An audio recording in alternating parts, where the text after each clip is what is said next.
Well, and that report by Steve Kimani now leads us to a conversation tonight, and we're hosting Health Cabinet Secretary James Macharia, who's joining us tonight in his capacity as the Acting Cabinet Secretary in the Ministry of Transport and Infrastructure.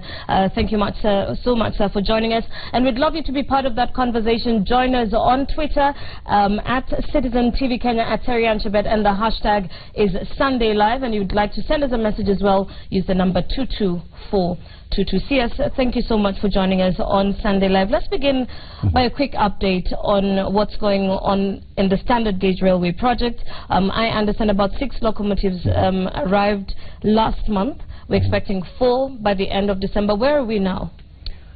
Thanks very much, Terian, for inviting me tonight. I think before I do go into details of the SGR project, I think it's important for Kenyans to know that in terms of our focus, in terms of transport infrastructure, there are 3 subsectors. The first one is maritime, which basically covers the seaports.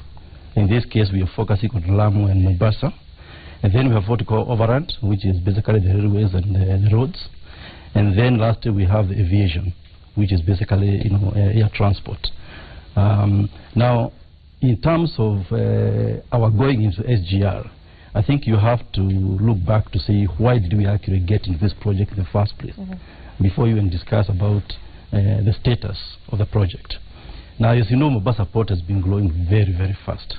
Last year we reached a benchmark of 1 million containers, making it the second largest seaport, behind Durban, South Africa.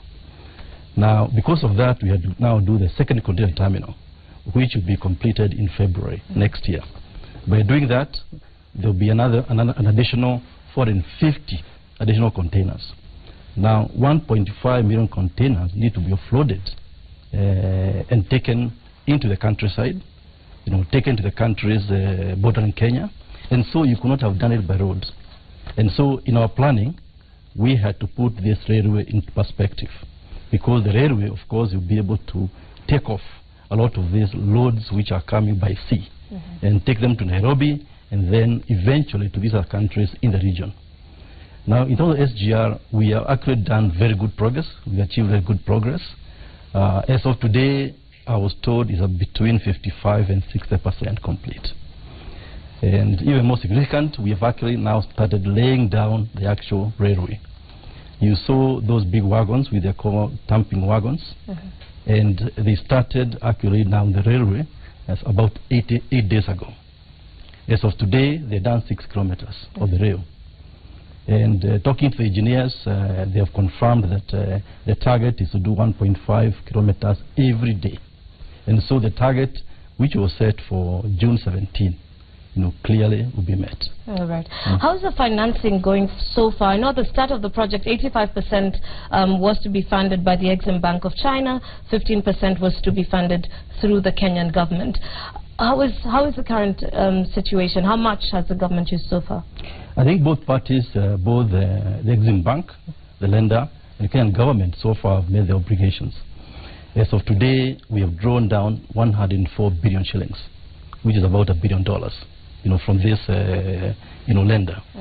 On our part, we've actually managed to put in 7 billion shillings. So you would say, if you are to value the work which has been paid to date, is 111 billion shillings. However, there is still work which is certified, not paid. Because as I said, if it's 55% complete, it means the value of the work done is more than 150 billion shillings. So the progress has been beyond expectations. How much has the ministry received from the Eurobond? Well, I think as you heard, this money which was paid by Treasury obviously came as a result of various sources, including the Eurobond. And Treasury, of course, they had to get this source to make sure they complement the budget which we have from revenues. But let me also emphasize, because I think this is an issue which Kenyans need to know. The impact of this railway will go beyond what people expect. In terms of GDP growth, we estimate that there will be an upsurge of up to 3% of GDP, for a number of reasons. If you take the situation now, the trucks are taking 14 hours from Mombasa to Nairobi. Now, with this railway being completed, we shall have a timeline of only 6 hours from Mombasa to Nairobi. In terms of passenger transport, which, as you know, buses are coming and there'll be a lot of accidents on the way, it will be exactly 4 hours, which will make it even faster than you flying, because when you go to Nairobi airport, you have to wait for 2 hours. When you're flying back, another 2 hours. Those are 4 hours, and the flying time 1 hour. So in total, it may take 5 hours to go to Mombasa. This train will be taking 4 hours without waiting time at the port. So the impact on GDP will be massive. At Nairobi airport, here at the Nairobi freight terminal, we shall be putting together what we call ICD, the Inland Container Depot, which will be able to handle about 500,000 containers. So that, together with the road networks, which will be built around the port, the impact on GDP will be massive. Then, of course, we shall extend the railway from Nairobi to Malaba, through Naivasha, then through Narok, Bomet, Nyamira, and Kisumu. At Kisumu, we shall do a port, because you see, we need to develop that city of Kisumu by putting a port whereby some of the containers can be taken by lake to northern Tanzania and other countries in the region. So what I'm trying to say, in terms of impact on GDP, the value the country will get will be beyond what the Kenyans expected. All right, and thank you for that, yes. But I'd like to take you back, because I want us to come to a figure where Kenyans can actually understand exactly how much the ministry got from the Eurobond. And this is in the backdrop, of course, of you know, the discussions that have been happening across the country in the past week in terms of where our economy is going and how the Eurobond has impacted the current cash situation in the country. So how much in numbers? You see, that's a question which actually Treasury can answer, because when you get money as a ministry, you're not told this came from this source. What Treasury does, they put all the money into one pot.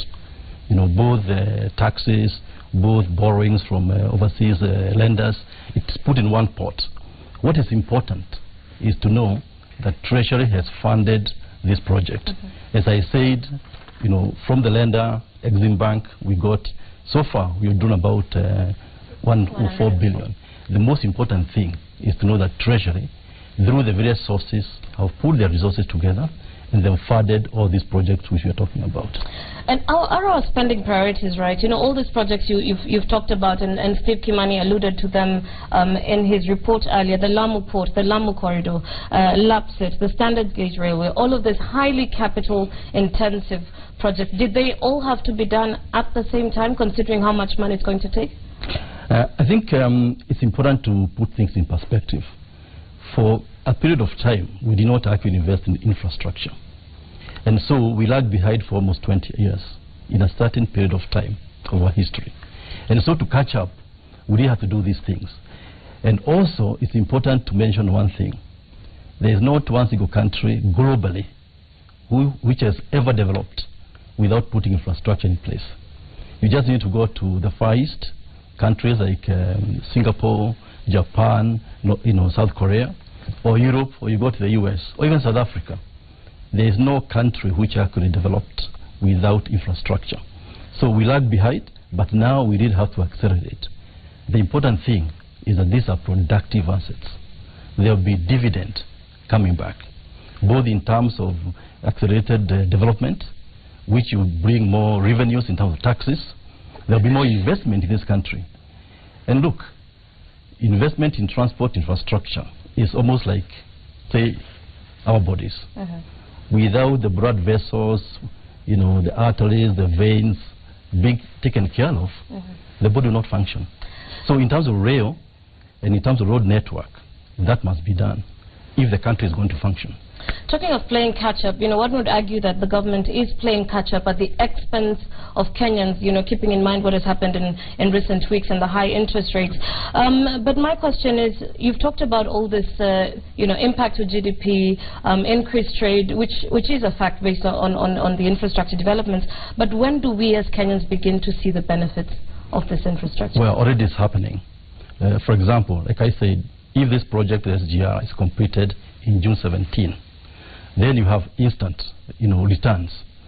In terms of road network, you heard that actually we have actually gone now into a very fast-tracked process whereby we have isolated about 3,600 kilometers. The first batch will actually be launched in the next 1 month. So already we got the bids in. We got, we got all the figures, how much it will cost us, and we would like to launch it in December, right? So we are working with the contractors, and the government is very serious about these new projects. That's why 1 week ago, through the support of the president, we managed to put all the contractors together. About 55 of them we sat together last week on Monday. And through that meeting, they confirmed that with us now paying their pending bills, their arrears, they'll go back on site. And they've said that by tomorrow, the work will start for the ongoing projects.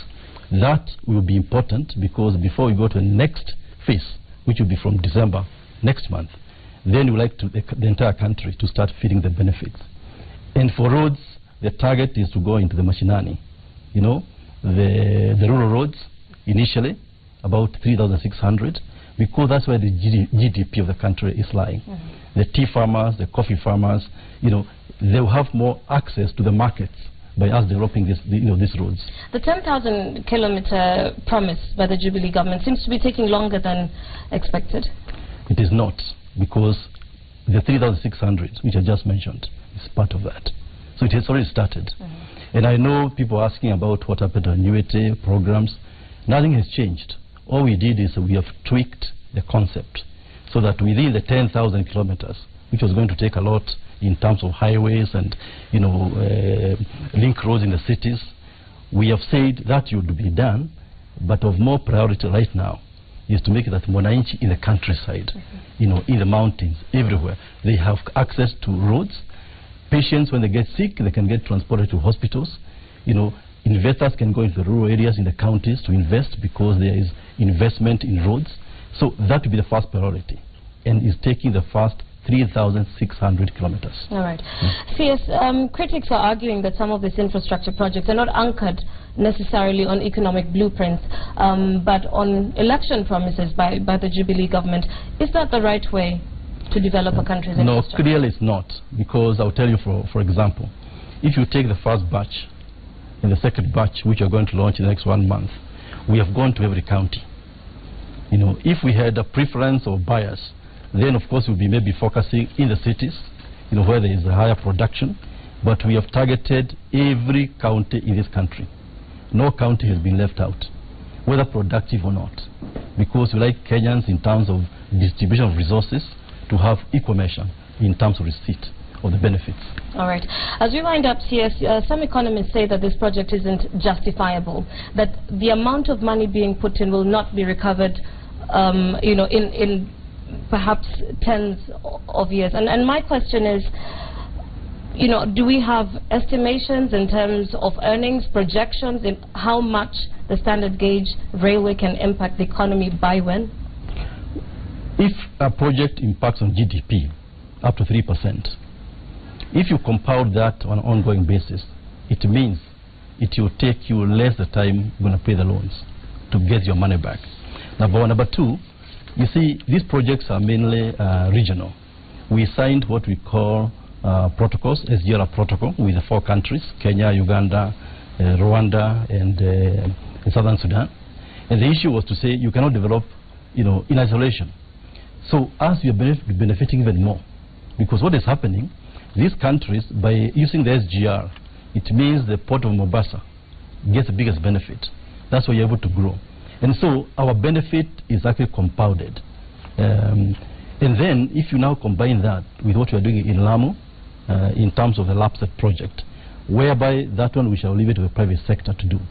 And actually we've invited consortiums to come forward, because that's another big project which we can afford. That is like 2.5 trillion shillings. But we invited the private sector to come forward. So in terms of payback of these projects, is actually shorter than even the loan repayment periods. All right, yes. Thank you so much for joining us this evening. Health Cabinet Secretary James Macharia, who's joining us tonight as the Acting Cabinet Secretary, Ministry of Transport and Infrastructure. We'll be back with more on Sunday Live just after this break.